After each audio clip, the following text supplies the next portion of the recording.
Welcome back to Straight Talk with Abby. This is episode 3 of my 4-part series for the holiday season called Peace in the Chaos. In the first 2 episodes, I talked about stripping life down to what actually matters and why so many of us feel like rest is always just out of reach. Today, I want to slow this down and talk about something that quietly creates chaos for so many people. Our relationship with our bodies and food, especially during this season. Because it's hard to find peace in your life when you're constantly at war with yourself.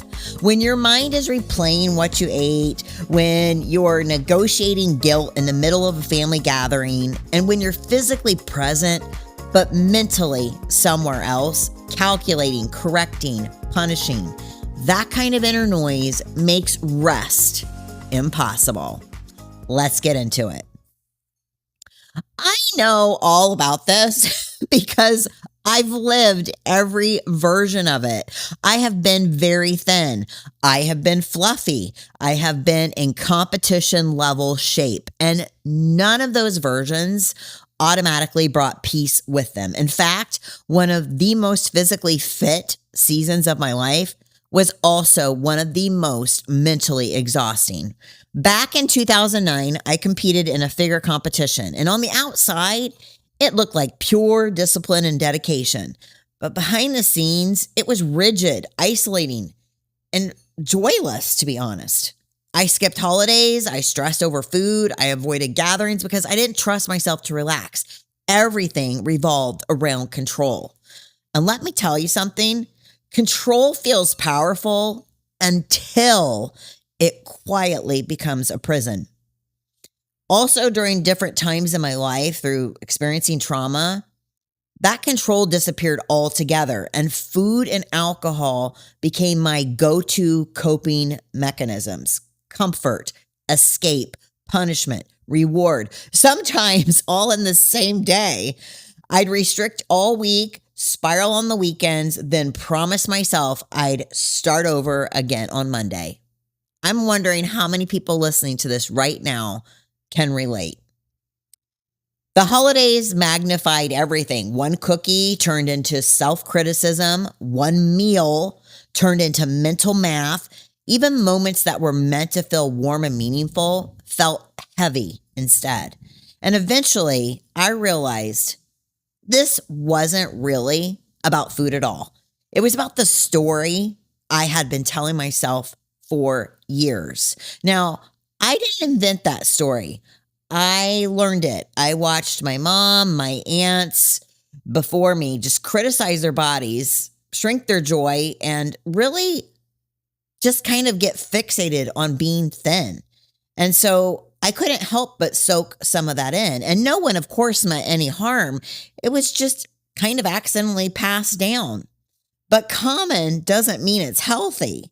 So somewhere along the way, we took the most meaningful traditions like my grandma's pie, my mom's recipes, family cookies, and turned them into sources of shame. I'd eat something tied into a love and memory and then immediately punish myself for enjoying it. And while you're doing that, this is the thing. Life keeps happening. Conversations pass us by, laughter fades in the background, moments slip through our fingers while we're busy chasing an invisible standard that never actually gives us peace. That's when the real work began for me, not fixing my body, but healing my relationship with it. So in order to do that, I had to unlearn the idea that food was something to fear or control. I had to accept that restriction never led to peace. It only led to rebellion. And I learned that my body needs nourishment to function well and that enjoying food doesn't cancel out health or discipline. Most importantly, I stopped making everything about how I looked. Now, obviously, when I'm training for a fitness competition, you have to zero in. But I struggled through this for so many years where I just had guilt, shame, binge, repeat. Guilt, shame, binge, repeat. And it was this never ending vicious cycle that I just knew I had to break. So I started asking different questions to myself, like, how do I want to live? And these were the answers that I came up with. I want energy. I want strength. I want to move well as I age. I want to hike, travel, play, and stay capable for as long as I can. And I got to tell you, in the last few days, doing Christmas shopping and being out more and socializing more than I usually do, I just couldn't help but feel just tons of gratitude, because seeing lots of people who were in wheelchairs or in walkers or, just sitting down because they couldn't participate in activities. And I just felt so grateful that even though I was tired and had a lot to do on my to-do list, I was so grateful that I could actually do it. And I don't want to lose that. So I continue to strive towards longevity and health. And when I think like that shift from vanity to longevity, that's really what changed everything for me.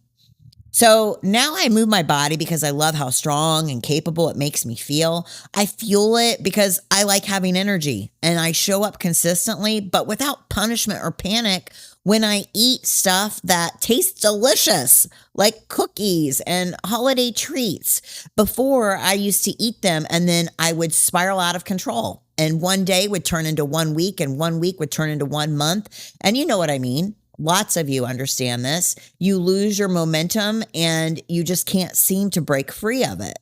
So I'm so grateful that I was able to kind of dial back in, look at allowing myself to enjoy treats, and then you pick up and you move on back to regularly scheduled programs. So I still work out during the holidays, definitely, but just with a little bit more flexibility because schedules are tight. I eat well most of the time and fully participate in holiday meals without any guilt. Honestly, zero. I enjoy every single bite. But the truth is that eating holiday food, when you participate, I want you to understand, you guys, it's not a moral failure. You don't have to 100% remove anything from your nutrition plan if you're trying to lose weight. Everything in moderation. That's the key to sustainability. To understand that food isn't good or bad. Some foods nourish your body and some nourish your soul because they taste so good. And both have a place. So when you eat something, the food itself doesn't determine the outcome. The story you attach to it does. You can tell yourself you've ruined everything, or you can tell yourself you enjoyed a moment that mattered. Same food, completely different impact. And when you let go of guilt, something surprising happens. You gain actual freedom. You can enjoy a cookie and move on. You can eat nourishing meals most of the time because you want to, not because you're punishing yourself. You can trust yourself again. That's peace. And it starts when you remember what your body actually is. I mean, I'm 51. I'm half a century old. Oh, that sounds so bad when I say it out loud, but I'm grateful for it. And the thing that I remember is my body has carried me through every chapter of my life. It has survived heartbreak, stress, trauma, and seasons I did not think I would make it through. And I know you're understanding what I'm saying. It breathes for you. Your body heals for you. It keeps you alive without asking for recognition. It lets you hug the people you love, taste food, laugh, create memories. It's amazing.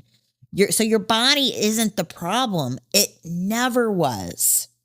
So this season, choose presence over perfection. Step away from the scale.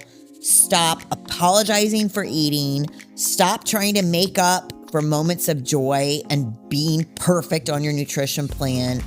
Be where you are and enjoy the people in front of you. You've already proven that you can be hard on yourself. You've mastered that skill. Now, try something even braver. Be kind, be present, and let yourself live. Your body, it's a gift, not a problem. And this season is a gift too. Don't miss it. Fighting yourself. Thanks for listening to Straight Talk with Abby. If this episode hit you where you needed it, here's what I want you to do. First, share this with someone who needs to hear it. Transformation is contagious, and you never know who's waiting for exactly this message. Second, if you're ready to stop starting over and start becoming the unstoppable version of yourself, I've got something for you. My audiobook, Your Breakthrough Era, Unstoppable Starts Here, is now available on Audible, iTunes, and Amazon. It's the deeper dive into everything we talk about here. And if you're ready to go all in on your fitness transformation, check out my program, Unstoppable 2.0, my 12-week program that combines fitness, mindset, and identity work to help you become who you're meant to be. You can find all the details at yourfitnesscheck.com. Remember, your breakthrough era doesn't start when you feel ready. It starts when you decide you're ready. I'll see you next time for more Straight Talk. Until then, keep breaking through.